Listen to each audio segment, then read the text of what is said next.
good morning. Welcome to Swastik Education Campus. We are going to standard 2 subject English. आपकी text book का है, okay. आपकी text book से मैं पढ़ा रही हूँ यूनिट 3। आज हम पढ़ने वाले हैं यूनिट 3 का पार्ट 1 के कौन से बुक से? टेक्स्ट बुक से। तो चलिए अब देखते हैं टेक्स्ट बुक में हमको क्या पढ़ना है। A smile make everyone happy enjoy this poem. सभी के चेहरे पे क्या होनी चाहिए? स्माइल होनी चाहिए, और सबको खुश होना चाहिए। ये इस पोएम में बताया गया है, ठीक है।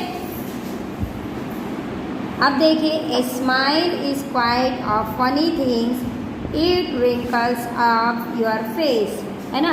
स्माइल क्या होती है? एक बहुत ही मज़ेदार चीज़ है। यह आपके चेहरे पर झुर्रियाँ लाती है। आप कभी मुस्कुरा के देखना तो आपके चेहरे में जो मांसपेशियाँ होती है वो एक जगह सिकुड़ जाती है, रिंकल में झुर्रियाँ। And when it gone you all never find its secret hidden place, है ना।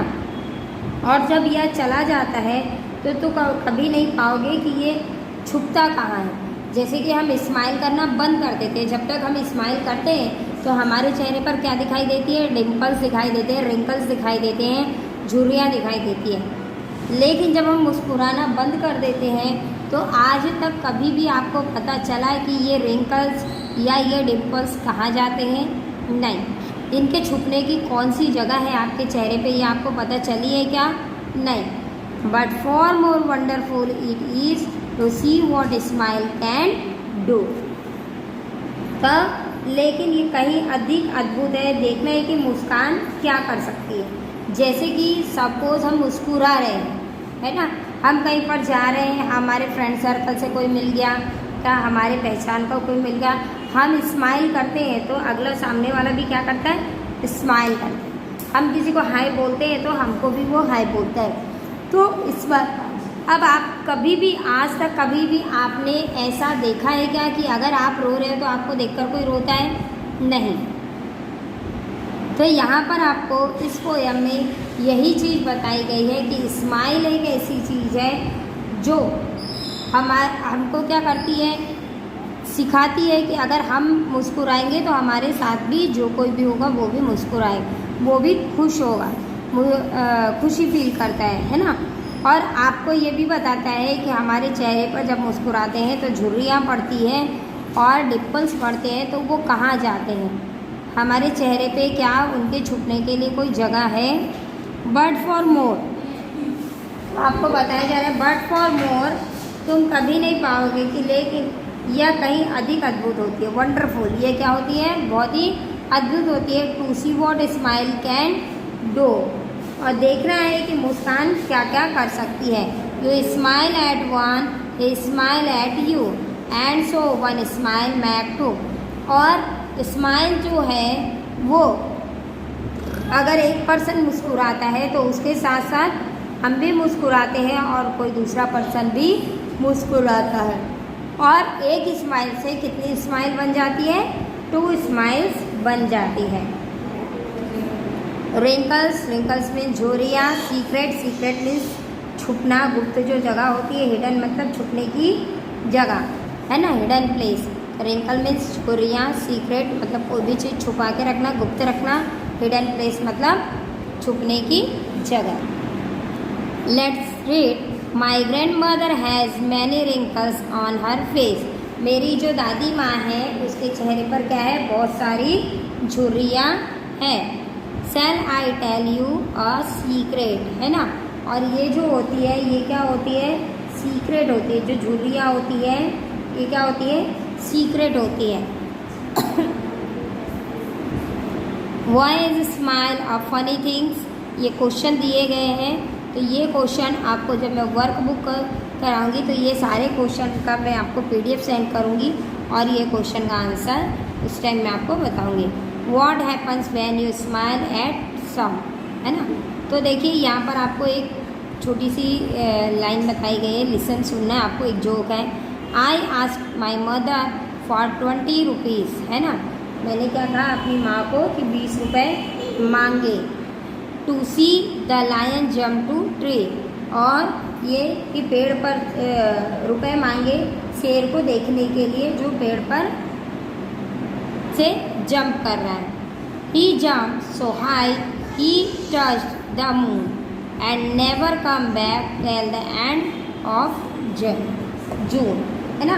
तो वो जब जंप करता है उसने इतनी ऊंचाई में छलांग लगाई कि उसने किसको छू लिया, मून, चांद को उसने क्या कर लिया, छू लिया।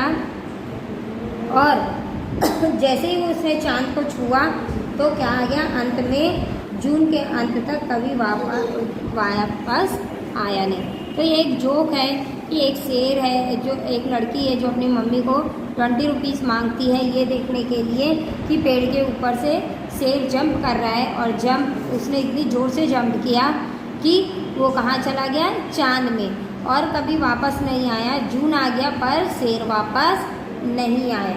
तो ये इस स्टोरी में बताया जा रहा है और कहा जा रहा है कि आपको भी इस तरीके से नए नए जोक्स बनाने हैं। Can you tell a joke and make everyone laugh? क्या आप ऐसा कोई जोक बना सकते हो जिससे आप सभी लोगों को हंसा सको? Say it first your language and then in English. और पहले आपको अपनी लैंग्वेज में, अपनी मातृभाषा में, जैसे कि आपकी मातृभाषा क्या है, गुजराती है, किसी की हिंदी है, तो आप लोग पहले उस भाषा में उस जोक को बनाइए और इंग्लिश में ट्रांसलेट कीजिए। ओके, आगे देखिए, ट्रंक, संक, जंग, ये हमारा रैमिंग वर्ड है ना, सूंड, डूब और कचरा। ट्रंक मीन्स सूंड और संक मीन्स डूब और जंक मीन्स कचरा। Sink, think, pink. तो सिंक मीन्स क्या होता है, गड्ढा, थिंक मीन्स सोच और थिंक मीन्स गुलाबी। रिंकल, व्रिकल, राय। तो रिंकल मीन्स आपको पढ़ा था झुर्रियाँ, व्रिकल मीन्स लौटना और राइट मीन्स लिखना। Worry, work, wonderful.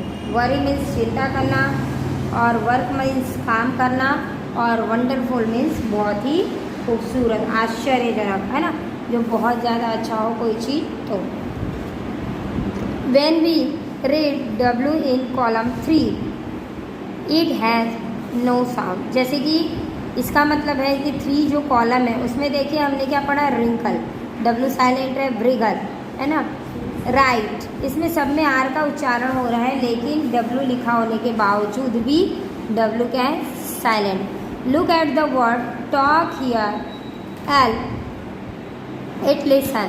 Now say the listen letter in the following words. Allah, यहाँ पर आप देखिए जब हम टॉक लिखते हैं तो टॉक, TA के टॉक लिख सकते हैं, लेकिन यहाँ पर A का L क्या होता है, साइलेंट रहता है। देखिए वॉक, L का यूज़ हुआ नहीं, है ना, मोर, ठीक है, E का यूज़ हुआ नहीं, वर्क, इसको कहते हैं वर्क, तो इसमें भी क्या हुआ, W साइलेंट। जो, तो जो में ई का यूज़ होना चाहिए क्या, नहीं होना चाहिए। तो बहुत सारे ऐसे वर्ड्स हैं जिसमें कुछ चीज़ें साइलेंट होती।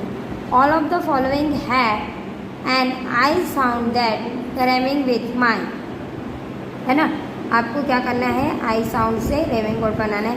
Can you fill in the letters and then say the words aloud. क्या, और आपको क्या करना है, क्या कर सकते हो आप, लेटर्स बना सकते हो और उसको जोर जोर से आपको बोलना है। स्माइल, काइट, मिस, लायन, ठीक है।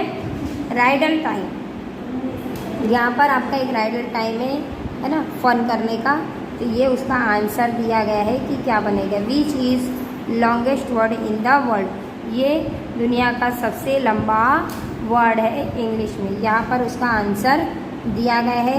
जब आप अपनी बुक को उल्टा करोगे और देखोगे तो आपको आपका आंसर मिल जाएगा। ओके, तो यहाँ पर आपका यूनिट 3 का पार्ट 1 फिनिश होता है। आपको भी इसमें से हार्ड वर्ड लर्न करने और रीडिंग करना सीखना है। थैंक